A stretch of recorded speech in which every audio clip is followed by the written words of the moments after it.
Good morning, my name is John Gilkison, and it's just a horrible day here in the end times, but I wanted to shoot this video, and I decided to go out in the garage so you could at least hear how horrible it is.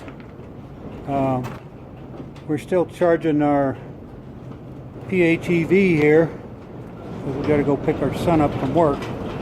But anyway, I had a run-in today with one Humpty Dumpty who posts a YouTube video, and he did a shout out and mentioned my name, so I thought I'd respond. I was just trying to tell him that he shouldn't be trashing electric cars. That's one of the pieces of good news we had out there, and and he was pleasant enough in writing, but then he went on YouTube and kind of attacked me. So I thought it deserved a YouTube video response. All I was saying to him was that electric drive was 3 times more energy efficient, and you could charge it off of, you could charge your car off of solar power and be driving on sunshine. And what I've run into in the last couple years, I've noticed this trend out there among people. Hold on a second, I need to find some of my props. I want to pause here. Okay, here we are. What I call a near-term human extinction crowd, which I'm also beginning to think of as a new religion. Instead of that old-time religion, it's that newfound religion, which basically, this is my bullying logic stick for it right here. And it says near-term human extinction, and it reads as follows. Theory says that the biosphere is going to collapse human civilization in 10 or so years, and nothing we can do will stop it. Deals with many unknown unknowns none of us can really know. Prognosis, don't act. And then on the opposite end of the extreme, you have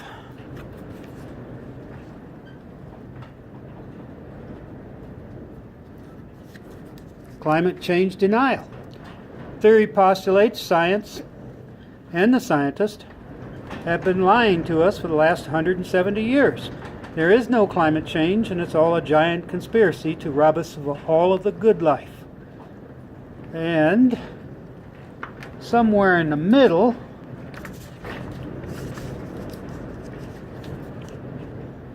we have this.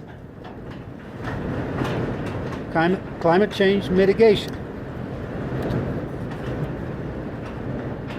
And here we have a theory that says we can reduce our carbon emissions and switch to renewable energy sources to mitigate climate change. Theory makes no claims we can reverse climate change or the CO2 levels will decline due to this effort. Action is required. So, in Boolean logic, you could lay these 3 circles out and they would overlap. And I'm going to do that right now.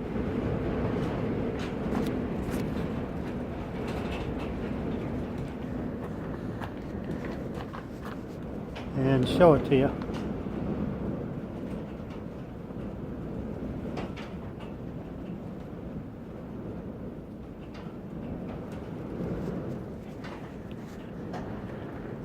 The whole point of this exercise, which I'm trying to get across, is that all of us are somewhere in this gamut of thought.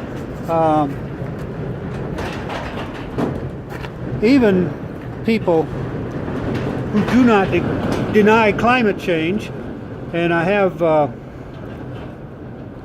this is one of my pet peeves recently, talking to relatives and so forth.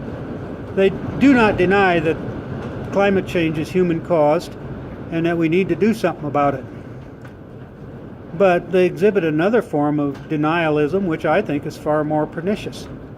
And that is, it's not a high priority with them, number one.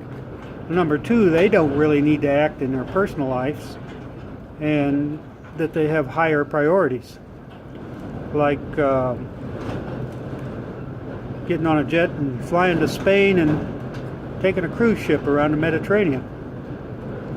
To each his own, but I feel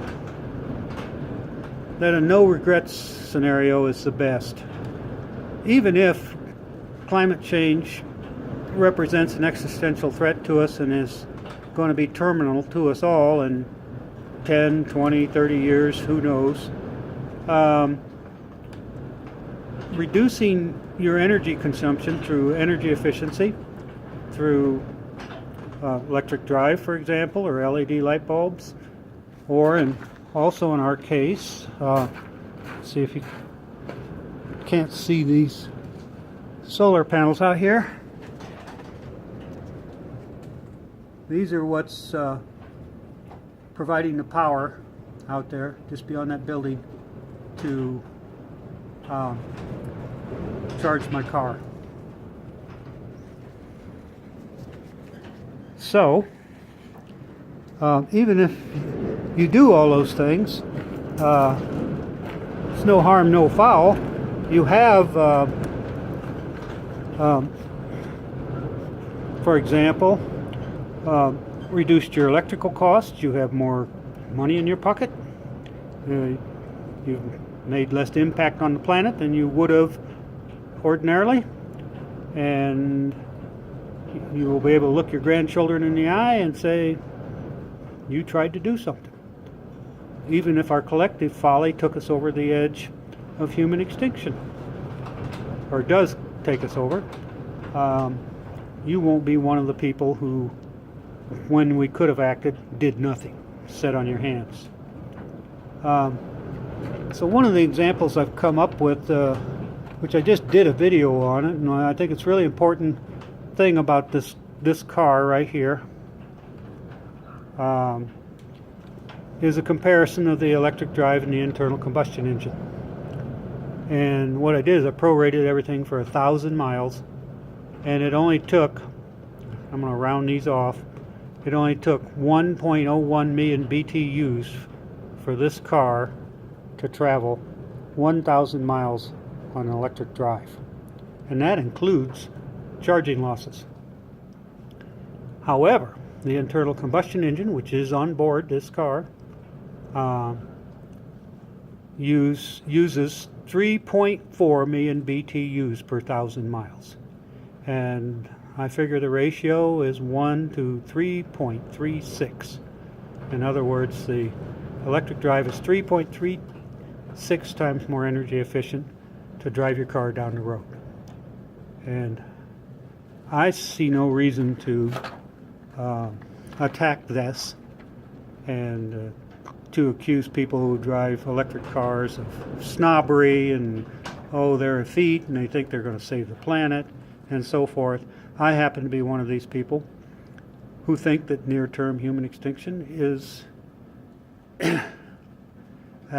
very possible. It's one of the likely outcomes of this grand experiment we're trying, and it's not a good one. So I think it behooves all of us to at least respond as if we gave a shit, and I don't think our primary response should be eating ice cream or attacking everyone else who is trying to do something. So on that note, I think near-term human extinction represents a newfound religion. It represents also a dead end. And for all the logic involved, it leaves us with no response, nothing to do, just deal with your grief. And I think that this is a half-baked idea, or in the case of Humpty Dumpty, he's all cracked up. So here we are, we're getting close to 10 minutes, and I'm not going to belabor this point anymore, except to say that we've me and my wife here in our house, we've reduced our carbon footprint by 80% in the last 4 years, and I don't believe I have to defend that action to anybody. I think it was a good idea, and if I leave this house to my children and my grandchildren, they'll have an easier time of making a go of it with a more energy efficient household, and a household that also produces its own energy. This month, for example, we're getting $67 back from the electric company for produced electric power, and we're charging our car and driving on sunshine. So, and I've seen other attacks. I've seen attacks on wind power. I've seen attacks on photovoltaics, and it's all from the far left, not the right-wing oil people or anything else. I think the oil people actually know they're going out of business. They don't like it much, and they're fighting a rearguard action. But to see these attacks come from people who understand the existential threat that climate change represents to humanity and to us is really disheartening. And I really do think they're half-baked. And go ahead, post a comment if you agree, disagree with me, whatever. But that's my opinion, and I'm only one person. So have a good day. Hope you're enjoying your end times. By all means, eat some ice cream if you feel like it. And we'll catch you on down the sunshiny road. Bye-bye, everybody.